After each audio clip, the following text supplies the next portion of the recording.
I feel like it's crazy they just released this SNL skit that's basically a second epilogue to the show. And while it is just a joke and a skit, I actually really like seeing this. It follows Mike moving to New York, continuing to be a writer and hanging out with Dustin and Lucas in the 90s. And then they show the gang in Iceland searching for 11. I mean, this is literally what the sequel is going to be in 10-15 years. They're going to offer them an absurd amount of money that they just won't be able to say no to. It'll be Mike and the kids trying to search for 11 because a new threat emerged and they need her help to fight it or something. I mean, they already have another live-action spin-off in the works that will include some of the elements from the original show, including this mind flare-infused rock that young Henry finds in the mine shaft. They said that it will make an appearance in their new show and it will help explain it. I can totally see them doing a Stranger Things sequel way down the road when the actors have aged a bit. I mean, there are so many actors that have been brought back recently to reprise old roles. It's hard to imagine they wouldn't ever do this with Netflix's #1 show of all time, especially with them ending the show on a cliffhanger, this massive what-if scenario on whether or not the main character is dead or alive. That's crazy.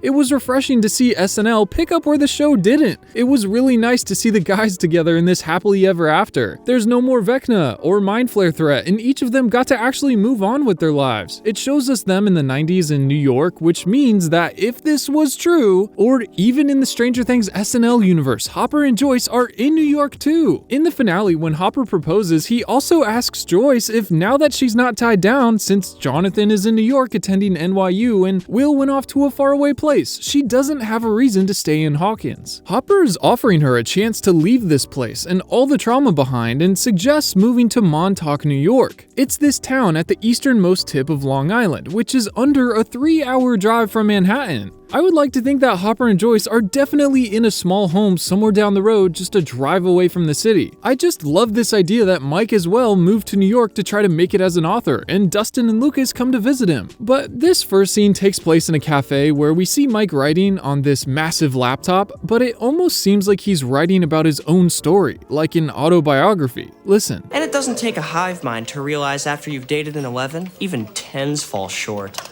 I mean, the last line of dating an 11 so even 10s fall short is golden. I love that for him. But it sounds like he's talking about himself here, ending up in New York and struggling to find a connection with anyone since 11. Of course, the show kind of established that there was only one story he could never tell, that he would never share the story of how 11 survived. And I originally assumed that meant he would write fantasy and fictional stories, but I guess technically he could still tell the story of what happened at Hawkins with the monsters and the Upside Down. He could just label it as fictional and change the names of the town and the people in it to aliases. No one would actually think that all of that was real because, let's be honest, the only people that know about what actually happened is the main cast and now the 12 new children, as well as Karen Wheeler. Ted saw a Demogorgon, but I'm not so sure they filled him in on everything, or even if they did, that he would believe it. He would probably be easier to convince that the Demogorgon was an escaped Russian monster project or something. And then there's also a bunch of the military who aren't allowed to talk about it. But all the general public, even the people living in Hawkins, after the military quarantine, everybody still thinks it was just an earthquake, which is crazy. So technically, Mike could write a series of books around the events of the show that would probably do really well, and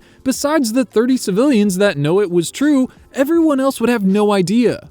I really love the theory that the whole end credits of the show is this massive D&D book inspired by all the characters and creatures, and it's a D&D handbook written by Mike in the show. Like, he goes on to write D&D campaigns and handbooks to give back more stories to the game that shaped his childhood. I really love that idea. But the guys meet up in this cafe, and Mike asks about their love lives, which it seems like he was just writing about his own, and Dustin immediately references Susie. I briefly dated that weird nerdy girl who helped to save the world, and I never talked to her again, and ever since, my series of bad dates has been a never-ending story. I can't believe that they never even mentioned her in season 5. I know that SNL isn't canon, but it's still so nice to see this satire portrayal of Dustin even mention her. She helped save the world on 2 separate occasions, and hacked the school's database to change Dustin's grades illegally, and we get zero closure on her character before the series ends. I thought she would get brought up at some point, even just referenced, but nope, we get crumbs of her in in this SNL skit. It's kind of funny that they're basically making fun of the fact that Susie was so instrumental in helping them save the world both times, and Dustin just never talks about her again. They make a joke about Max and even do a Coca-Cola joke about Mike having powers with this nosebleed, which is kind of funny to think about how the Stranger Things universe just kept expanding and bringing more people into it with powers. It felt like they were very heavily insinuating that we were going to see the 12 kidnapped children using powers to bring the two worlds together. And we wondered if Max would have powers being trapped in Vecna's mind through a strong psychic connection to him for over a year. And then they bring the Mind Flare rock in that bestows its powers to young Henry Creel. And in the first shadow, Brenner tells Henry that what was inside this rock,